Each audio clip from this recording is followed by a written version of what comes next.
Friends, Oxford Public School welcomes you. Myself Sandeep Nehra, your political science teacher. We are studying about chapter 6. हमारा जो judiciary system है उसके बारे में पढ़ रहे हैं और सोशल एक्टिविज्म. लास्ट लेक्चर में हमने सोशल एक्टिविज्म के बारे में पढ़ा था कि सोशल एक्टिविज्म क्या होता है, उसकी ज़रूरत क्यों. तो अब इसके क्या है, इफेक्ट्स के बारे में पढ़ेंगे कि क्या है. कुछ इसके बैड इफेक्ट भी हो सकते हैं, एडवांटेज भी हो सकती है, कुछ डिसएडवांटेज भी हो सकते हैं. तो आज एडवांटेज के बारे में बताते हैं कि यह क्यों ज़रूरी है, यानी इसके फेवर में. फर्स्ट है जस्टिस टू द पुअर, यानी गरीबों को न्याय दिलाने के लिए क्या ज़रूरी है, जुडिशियल एक्टिविज्म ज़रूरी है. मतलब ये एक मेन एडवांटेज हम अपनी जुडिशरी की मान सकते हैं कि इसके द्वारा क्या है, पुअर्स जो है उनको, इनोसेंट जो है उनको क्या जस्टिस दिलाया जा सकता है. क्योंकि पुअर पीपल्स ना तो neither the means and nor the knowledge about the legal producer, उनको ना तो कानून की नॉलेज होती है ना समझ होती है. लेकिन जुडिशियल एक्टिविज्म के द्वारा क्या है, कोई एनजीओ है या कोई अन्य अदर पर्सन भी क्या है, उसको क्या है, उसकी तरफ से कोर्ट में जा सकता है, उसके लिए न्याय मांग सकता है. तो एग्जाम्पल दे रखा है हुसैन आरा खातून वर्सेस स्टेट ऑफ बिहार का, जैसे इसी तरह का था. वो क्या है, जिसके अंदर एक मतलब बहुत बड़ी संख्या के अंदर लोग जुड़ गए थे उसको न्याय दिलाने के लिए. नेक्स्ट है to make legislature and executive active, जो हमारी विधानसभा और कार्यपालिका है उनको एक्टिव करने के लिए. मान लो वो प्रॉपर गवर्नेंस नहीं चला रही, लैक ऑफ प्रॉपर गवर्नेंस है, अच्छी तरह से गवर्नेंस को नहीं चला रही है, तो जुडिशियल एक्टिविज्म जो है वो इंक्रीज करता है, रिस्पॉन्सिबिलिटी इंक्रीज करता है उनके अंदर. रिस्पॉन्सिबिलिटी बताता है कि आपकी रिस्पॉन्सिबिलिटीज क्या है, आप इस तरह का काम कीजिए, क्यों नहीं कर रहे हो.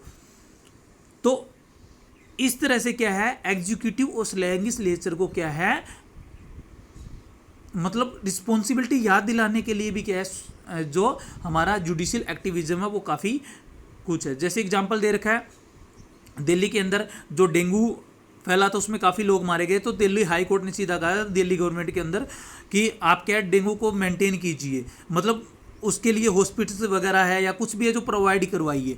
तो इस तरह से काफ़ी कोई सी तरह की दिक्कत आती है तो हाई कोर्ट या सुप्रीम कोर्ट क्या इस तरह का ऑर्डर्स दे सकता है, किसको, लेजिस्लेचर को और एग्जीक्यूटिव को, मतलब ऑर्डर फॉलो करवा सकता है उनसे. नेक्स्ट है check on the abuse of powers by the legislature and executive. वो सिर्फ क्या उसको रिस्पॉन्सिबिलिटी याद दिलाता, अगर वो क्या है अपने पद का दुरुपयोग करते हैं, यानी किसी इस तरह के लॉ को बनाते हैं जो क्या है किसके अगेंस्ट हो, कॉन्स्टिट्यूशन के अगेंस्ट हो, पीर के अगेंस्ट हो, पब्लिक इंटरेस्ट के अगेंस्ट हो, तो उसको भी क्या है इसके द्वारा जुडिशियल एक्टिविज्म के द्वारा क्या है ख़त्म करवाया जा सकता है. जैसे इसमें एग्जांपल दे रखा है 1996 में सुप्रीम कोर्ट में एक पील लगाई गई थी जिसमें क्या है चाइल्ड लेबर एब्लिशन के ऊपर था कि चाइल्ड लेबर एब्लिशन के ऊपर क्या है, वर्कर्स के आपने ऊपर लॉ तो बना दिया, कानून तो बना दिया कि क्या है बच्चों से बेशर्म करवाना अपराध है, लेकिन क्या अनेक ढाबों के अंदर या अनेक होटल्स के वगैरह के अंदर इस तरह के काम करवाए जाते हैं.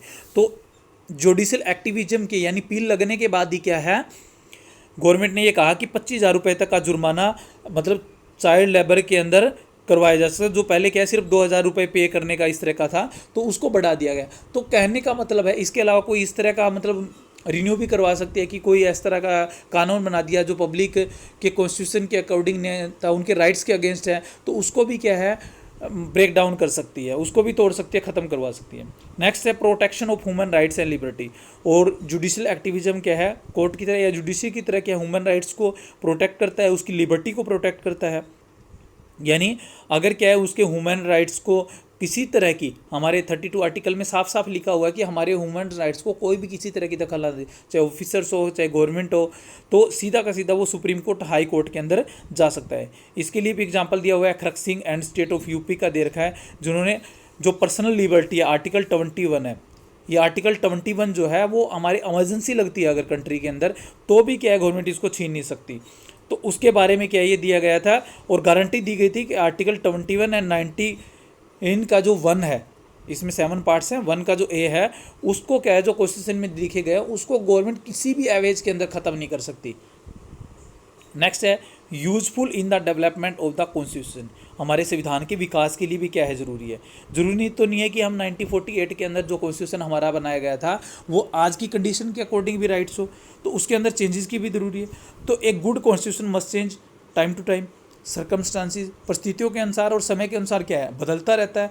तो इंडियन कॉन्स्टिट्यूशन भी क्या है, चेंज होता रहता है। इसलिए क्या है, सुप्रीम कोर्ट इसके लिए अनाउंस कर सकती है, इंटरप्रेशन को पॉजिटिवली ले सकती है।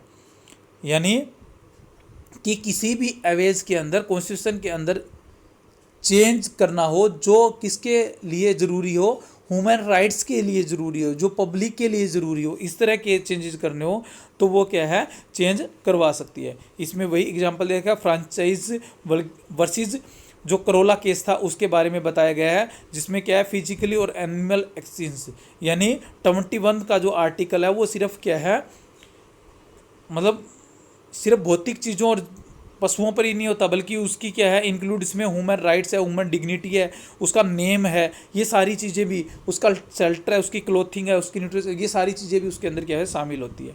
रूल ऑफ लॉ, गवर्नमेंट का जो लॉ इंडिया के अंदर रूल ऑफ लॉ है उसको भी अच्छे से फॉलो करवाने के लिए भी क्या है, जुडिशियल एक्टिविटी, हमारा एक्टिविज्म क्या है, ज़रूरी है। Rule of law means everybody equal before law, यानी कानून के सामने क्या होंगे, सभी समान हो, चाहे वो अमीर हो, गरीब हो, कोई क्या मिनिस्टर्स हो या कोई कॉमन पीपल हो, तो सभी के सभी क्या है, कोर्ट के सामने क्या है, सुप्रीम कोर्ट और हाई कोर्ट के केसेस के सामने सभी के सभी क्या है, प्रिंसिपल, एक ही प्रिंसिपल के अकॉर्डिंग काम करेंगे, रूल ऑफ लॉ। और इसके लिए क्या है, हमारा जुडिशियल एक्टिविज्म है या जो हमारा जुडिशियल सिस्टम है वो काम करता है। तो Andhra Pradesh high court held the ceremony in the Tamil Nadu governor at the Indira park at the TN Rama Rao of the Buddha Purnima, मतलब ये कोई वहाँ पर एक केस ही चला था जिसके अंदर क्या, किसी पार्क वगैरह के अंदर क्या, गवर्नर वगैरह ने तो उसके अंदर पाबंदी वगैरह लगाई थी, कुछ इस तरह से था, तो उसके लिए केस चलाया गया था। Next, supremacy of the judiciary, और जुडिशियल एक्टिविज्म इसलिए भी ज़रूरी है कि किसको सुपरमेसी मिले, जुडिशरी सिस्टम, हमारी न्यायपालिका को, क्योंकि न्यायपालिका को अधिकार दिया गया है कि वो हमारे एग्जीक्यूटिव और लेजिस्लेचर को किसी लॉ को ब्रेक डाउन कर सकती है, वो अगर कॉन्स्टिट्यूशन के अकॉर्डिंग नहीं है। तो इसलिए हमारी Indian judiciary has maintaining the supremacy over the other two organs of the government by the use of judicially activism, जो हमारे दो अदर गवर्नमेंट के पार्ट हैं उससे क्या है, सुपरमेसी प्रदान करती है, सॉल्यूशन देती है प्रॉब्लम का, ताकि उन तीनों के अंदर किसी तरह का कॉन्फ्लिक्ट ना हो। करप्ट मिनिस्टर है, करप्ट ब्यूरोक्रेसी है, तो उनको क्या है, पुनिशमेंट दे सकती है। नेक्स्ट है corruption oppose in high places, जो ऊंचे स्थान के ऊपर बैठे हैं उनको करप्शन से बचाने के लिए भी जुडिशियल एक्टिविज्म जरूरी है। लोग आज क्या है, RTI के माध्यम से क्या है, सैलरी वगैरह के बारे में, प्रॉपर्टी वगैरह के बारे में उनकी जान सकते हैं, उनको राइट्स दिया गया है। तो इस तरह से क्या है, ये क्या है, करप्शन से बचाने के लिए, जैसे कि supreme court find the 50 lakh of the former petroleum minister Satish Sharma for the illegal and ability allotted in the 15 petrol pumps.